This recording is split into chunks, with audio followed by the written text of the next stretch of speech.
Kannada big boss season 12 ఇవాల్టి ఎపిసోడ్లో 2 ప్రధాన ఘట్టాలు జరిగాయి. ఒకటి, జంటగా ఉన్న వాళ్ళ బంధాలను విముక్తులు చేసి అందరినీ ఒంటిగాళ్ళుగా చేయడం. ఇక ఇంట్లోన రాజు రాణులు ఆ తర్వాత సేవకులు అనే కాన్సెప్ట్ లేకుండా అందరూ సమానమే. అంటే కేవలం 2 వారాలకే 15 డేస్కే ఈ మొదటి కాన్సెప్ట్ని క్లోజ్ చేశారు. జంటగా ఆడుతూ వాళ్ళు పడుతున్న కష్టాలు, వాళ్ళకున్నటువంటి ఇబ్బందులు, ఆ బంధాలను తెంచుకుని బయటికి వెళ్ళలేకపోవడం, ఒకరేం చేస్తే ఇంకొకరు దానికి కట్టుబడి ఉండాల్సి రావడం, ఇలాంటి అనివార్యాలన్నిటి నుంచి కూడా వాళ్ళను విముక్తులుగా చేస్తూ బిగ్ బాస్ జంటలను విముక్తులుగా చేశారు. అది ఒక ఘట్టం. రెండవ ప్రధాన ఘట్టం ఏంటంటే, ఈ వారం నామినేషన్ ప్రక్రియ చాలా సులువుగా ఏకవాక్య తీర్మానంగా సాగిపోయింది. ఏంటంటే 4 ఫైనలిస్టులను తప్పించి, 4 ఫైనలిస్టులు ఎవరు? అశ్విని గౌడ్, ఆ తర్వాత కాక్రోచ్ సుధీర్, మాళు, స్పందన. ఈ 4 తప్పించి మిగిలిన వాళ్ళందరూ నామినేషన్లో ఉన్నారు. ఇప్పటి నుంచి వరుసగా వాళ్ళకు టాస్కులు ఇస్తూ పోతారు. ఈ టాస్కుల్లోన ఎవరైతే ముందుగా వెళుతూ ఉంటారో, ఎవరైతే చివరి దాకా వెళతారో వాళ్ళు ఫైనలిస్ట్గా నిలబడతారు, నామినేషన్ నుంచి బయటకు వస్తారు. మిగిలిన వాళ్ళందరూ కూడా ఎలిమినేషన్ ఏదో ఒక ప్రక్రియలోన ఉండాల్సి ఉంటుంది. అంటే ఈ వారం ఎలిమినేషన్ ప్రాసెస్కు వీళ్ళు ఆడాల్సింది నామినేషన్ కాదు, ఇమ్యూనిటీ టాస్క్.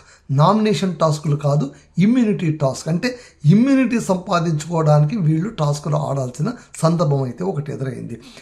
యాక్చువల్గా చెప్పాలంటే బిగ్ బాస్లో మొదటే చెప్పారు 3 వారాలు కాగానే ఒక మినీ ఫినాలే ఖచ్చితంగా సెలబ్రేట్ అవుతుంది అని. సో ఈ మినీ ఫినాలే నెక్స్ట్ వీకే జరుగుతుంది. సో నెక్స్ట్ వీక్ జరగబోయేటువంటి మినీ ఫినాలే ఎలా ఉంటుంది, దాని రూపురేఖలు ఎలా ఉంటాయో అన్నీ ఆసక్తికరమే.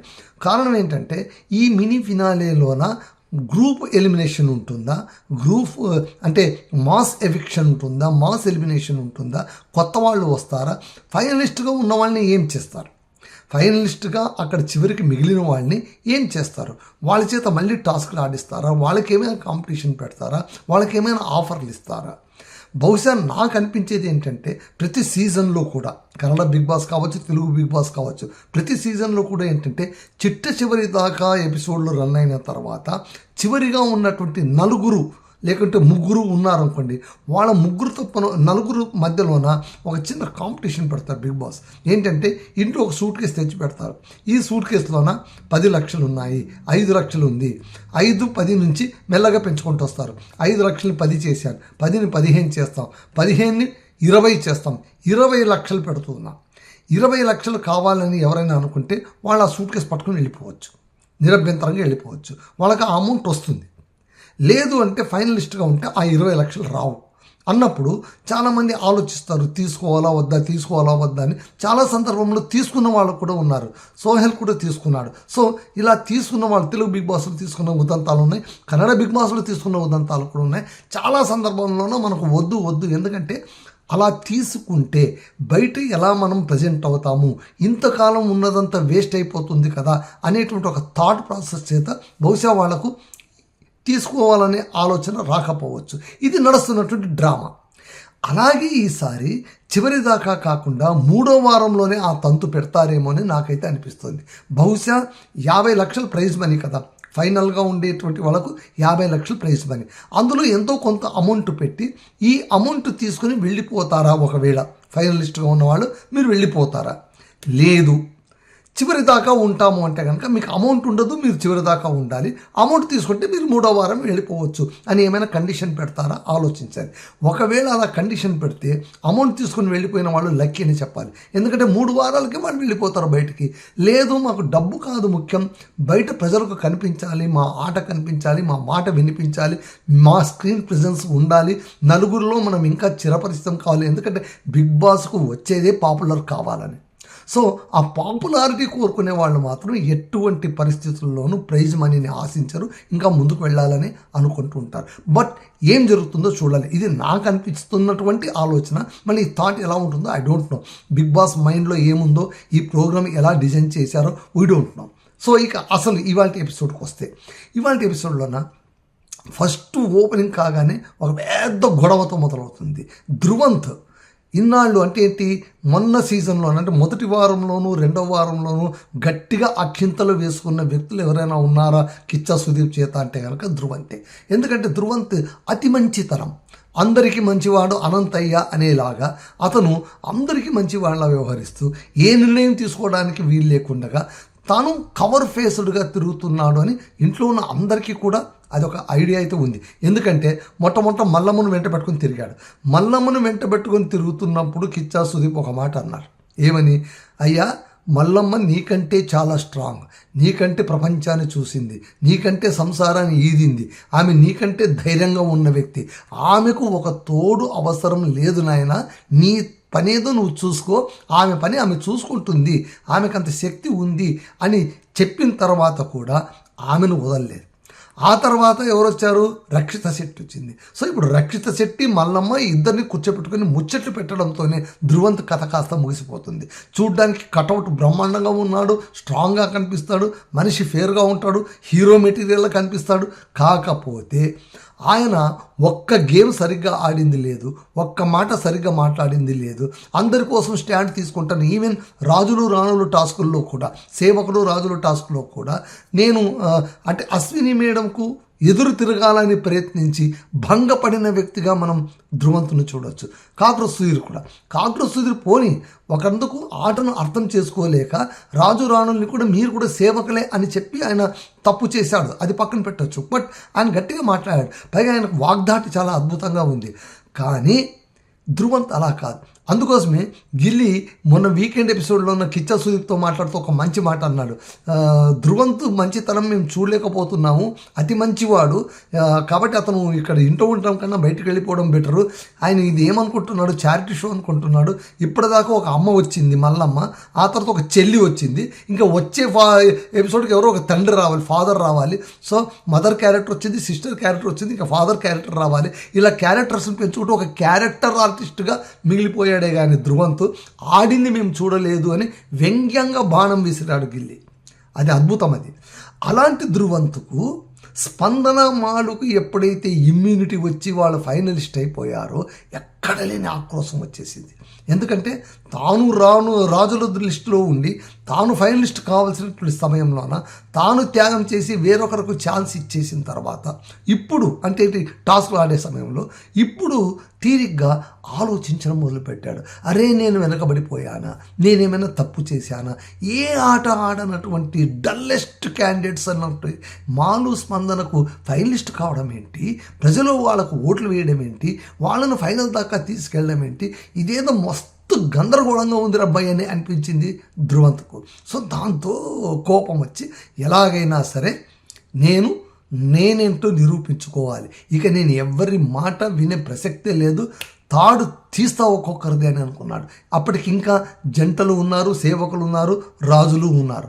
సో ఆ కాన్సెప్ట్ ఉన్నప్పుడే తాను చెలరేగిపోదాం అనుకున్నాడు. ఎలాగో తను రాజు కాబట్టి తనకు పవర్ ఉంది కాబట్టి కనీసం ఇప్పుడైనా ఈ పెత్తనం చలాయిద్దాము. అశ్విని అద్భుతంగా చలాయించేసింది అశ్విని గౌడ్, ఆమె పేరు కూడా తెచ్చుకుని. నిజం చెప్పాలంటే రాజు రాణుల్లోన అత్యద్భుతంగా ఆ పవర్ను ఉపయోగించుకొని మెరిసిపోయింది అశ్విని గౌడ్. అయితే ఆ పవర్ను సరిగ్గా ఉపయోగించుకోకుండా కేవలం తినడానికి ఉపయోగించుకొని భంగపడినవాడు, జోకర్గా మిగిలిపోయినవాడు కాక్రోచ్ సుధీర్. అయితే మిగిలిన వాళ్ళందరూ అసలు ఏమీ ఉపయోగించుకోలేదు, ఆ పవర్ని ఉపయోగించుకోలేదు. ఫర్ ది ఫస్ట్ టైం ఆ పవర్ను ఉపయోగించుకోవాలి అనుకుని స్పందన పైన ఇంకా విరుచుకు పడిపోతాడనమాట. నా దయాభిక్షతోనూ మీకు వచ్చింది. ఎవరి దయాభిక్షతో వచ్చింది ఆమెకు అర్థం కాదు. ఆమె గట్టిగా కేకలేస్తుంది, ఇతను గట్టిగా కేకలేస్తారు, ఓ గట్టిగా అరచేస్తారు. ఫర్ ది ఫస్ట్ టైం ధ్రువంత్ గట్టిగా కేకలేస్తాడు. ఆ తర్వాత మరో 10-15 నిమిషాలకే జంటలు అనే కాన్సెప్టే క్లోజ్ అయిపోతుంది, సేవకులు అనే కాన్సెప్టే క్లోజ్ అయిపోతుంది, రాజులు అనే కాన్సెప్టే క్లోజ్ అయిపోతుంది. గిల్లి అదే అంటాడు, అరవక ధ్రువంతో అరిస్తే పాపం రాజులాగా తానేదో కత్తి ఇట్లా బయటికి తీయగానే యుద్ధమే బంద్ చేసేసారు కదా బిగ్ బాస్ అన్నాడు. నిజంగా కూడా ఒక రకంగా చెప్పాలంటే గిల్లి నోటిలో పడనటువంటి వ్యక్తులంటూ ఎవరు లేరేమో అనిపిస్తుంది. సో అక్కడ ఏంటంటే ఇంకోటి కాన్సెప్ట్ పెట్టా, అంటే ఇది కొంచెం డ్రాగన్ అనిపించింది, కానీ ఇంకా తప్పదు, ఇంకా షో రన్ చేయాలి కాబట్టి ఇది చేశారు. ఏంటంటే జంటగా విడిపోయే ముందు బిగ్ బాస్ అనౌన్స్ చేస్తారు, ఇంతకాలం మీరు జంటగా వచ్చారు, కష్టాలు ఎదుర్కొన్నారు, బంధాలు కలిసి తీసుకున్నారు, ముఖపరిచయం లేని వ్యక్తులతోన 2 వారాల పాటు అన్ని విషయాల్లోనూ వాళ్ళకి జంటగా ఉండడం అనేటువంటిది it is not so easy thing. కాబట్టి ఆ పని మీరు చేశారు, మీకు అందరికీ అభినందనలు. అయితే మీ ఆట ఇది అడ్డంకిని నాకు అర్థమైంది. మీరు ఒంటిగా ఉంటే తప్ప గేమ్స్ ఆడలేరని మాకు తెలిసింది. కాబట్టి ఇప్పుడు this is the time to break your bond. So మిమ్మల్ని విముక్తుల్ని చేసి స్వేచ్ఛాపక్షులుగా చేసి మిమ్మల్ని టాస్కుల్లో పెట్టాల్సిన బాధ్యత వచ్చింది. కాబట్టి ఇంతటితో జంటలు అనే కాన్సెప్ట్ క్లోజ్ అయిపోయింది అని చెప్పగానే అందరూ చప్పట్లు కొడతారన్నమాట. అందరూ చప్పట్లు కొడతారు. ఆ తర్వాత అసలు ఈవెంట్ మొదలవుతుంది. ఒక యాక్టివిటీ రూమ్లోన డార్క్గా ఉంటుంది, 2 డయాసులు ఉంటాయి. 2 డయాసుల పైన ఇద్దరు జంటగా ఉన్న వాళ్ళు వెళ్ళాలి, వాళ్ళు ఇంకా తాడు తగిలించుకొని ఉంటారు. వాళ్ళు తమ ఎక్స్పీరియన్స్ చెప్పాలి. అక్కడ బిగ్ బాస్ అడుగుతారు, జంటగా ఉన్నప్పుడు మీకు లభించిన ప్లస్ ఏంటి, మీరు ఎదుర్కొన్న మైనస్ ఏంటి, ఈ 2 చెప్పాలి. అంటే మీ కాంపాక్టబిలిటీ ఎంత దాకా ఉంది, మీరు ఎంతగా గెయిన్ అయ్యారు, మీరు ఎంతగా లాస్ అయ్యారు. సో మొట్టమొదట అభిషేక్, అశ్విని వీళ్ళిద్దరు వెళ్తారు. వీళ్ళిద్దరు వెళ్ళినప్పుడు అభిషేక్ ఏం చెప్తారంటే, అశ్వినికి ఉన్నటువంటి కోపం నాకు అర్థం కాలేదు. మొట్టమొదట నేను ఇంతవరకు ఎవరి కోపాన్ని నేను తట్టుకున్న వ్యక్తి కాదు, కానీ ఆమె కోపం నాకు అన్బేరబుల్గా అనిపించింది. పైగా చాలా సందర్భంలో మౌనంగా ఉండి సాధించడం అనేటువంటిది ఆమెకున్న ఆయుధమేమో, అది నాకు అర్థం కాలేదు. ఆ తర్వాత మెల్లగా అర్థమైంది. ఆ తర్వాత ఆమె పర్స్పెక్టివ్ కూడా నాకు అర్థమైంది. మొట్టమొదట ఆమె కోపం నాకు చాలా ఇబ్బందికరంగా పరిణమించింది అని చెబుతాడు. అశ్విని ఏమంటుందంటే, ఓకే అభిషేక్ ఇబ్బంది పెట్టిండొచ్చు, కానీ అతని వల్ల కూడా నాకు కొంచెం ఇబ్బంది అయింది, ఎందుకంటే మాట వినడు అనేటువంటిది ఒకటి ఉంది. కాకపోతే అతని వల్ల నేను చాలా నేర్చుకున్నాను, ధైర్యంగా ఉండడం నేర్చుకున్నాను. ఇన్నాళ్ళు ఆయన నాకు ఒక పెద్ద సపోర్ట్ మెకానిజంగా నిలబడ్డాడు, సపోర్ట్ సిస్టమ్గా నిలబడ్డాడు అని చెప్తూ thanks for your support and thanks for you bear me అని చెప్పి ఆ తర్వాత ఇద్దరిది కట్ చేస్తారు, బయటకు వచ్చేస్తారు. ఇలాగే ఒక్కొక్కరిది ఆ తర్వాత చంద్రప్రభాస్, డాగ్ సతీష్ వీళ్ళిద్దరిది మళ్ళీ రచ్చ జరిగింది. వీళ్ళిద్దరిది ఎందుకు రచ్చ జరుగుతుందో నాకు అయితే అర్థమే కాదు. వీళ్ళిద్దరు వచ్చి నిలబడినప్పుడు డాగ్ సతీష్, నాకు అర్థమవుతుంది, నాకు ఒకటి అర్థం కాదు, డాగ్ సతీష్ తెలిసి మాట్లాడతాడా, తెలియక మాట్లాడతాడా, చాలా తెలివిగా ఎదుటి వ్యక్తి ఎమోషన్స్తో ఆడుకుంటాడా, నాకైతే అర్థం కాలేదు. మొన్న ఒక పెద్ద ఇన్సిడెంట్ జరిగింది, మనకందరికి తెలుసు. ఏంటి, బాత్రూంలోన గంటల తరబడి ఆయన మేకప్ వేసుకుంటూ కూర్చుంటే కనుక ఈయన అన్బేరబుల్గా అనిపించి, అన్పేషెంట్గా అనిపించి, టెంపర్ కోల్పోయి గట్టిగా కేకలేసి కోపంతో నీళ్లు తాగడానికి వెళితే కనుక ఒంటరిగా నువ్వు వచ్చి నీళ్లు తాగడానికి వీలు లేదని కాకరొస్తుంది అన్నందుకు గ్లాసు విరగొట్టే సందర్భం మనం చూసాం.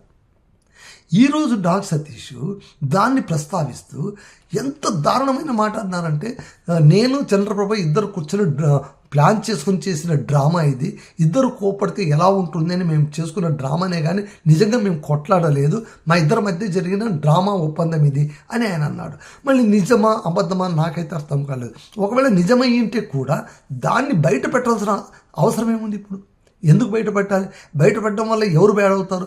బహుశా డాగ్ సతీష్ ఏమనుకున్నాడంటే, తాను సేవ్ కావాలి, తాను చెడ్డవాడు కాదు, తన వల్ల ఇబ్బంది జరగలేదు, తన వల్ల అందరూ డిస్టర్బ్ కాలేదు, ఇది కేవలం ప్లాన్గా చేసినటువంటి ఒక జోక్ మాత్రమే అని చిత్రీకరించడానికి ప్రయత్నిస్తాడు. అక్కడ చంద్రబాబు తిరగబడిపోతాడు.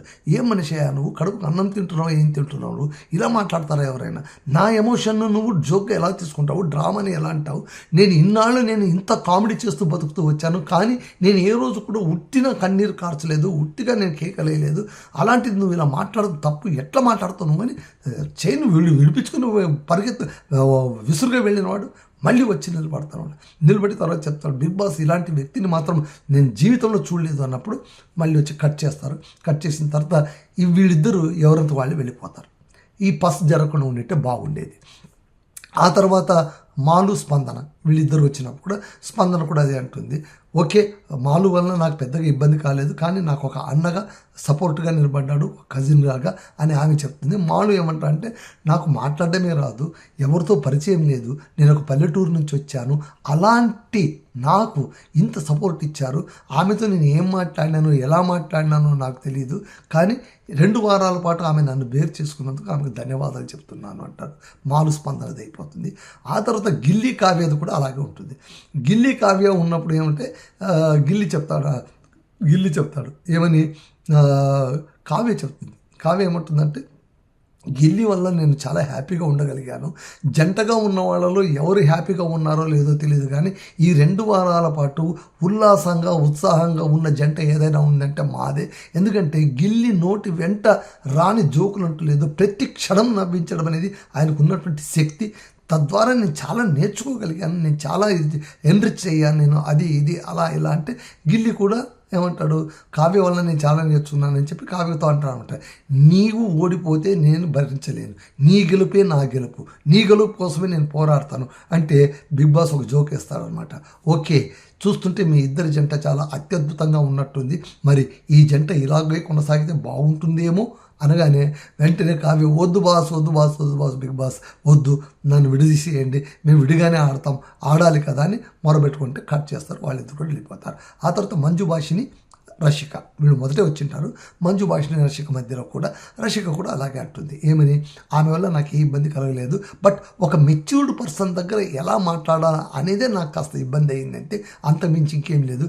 నా ఏజ్కు ఆమె ఏజ్కు మధ్య డిఫరెన్స్ ఉండటం వల్ల ఏం మాట్లాడితే ఏం మిస్ఫైర్ అవుతుందో అని భయపడుతూ నేను కాస్త ఉండాల్సి వచ్చింది అని.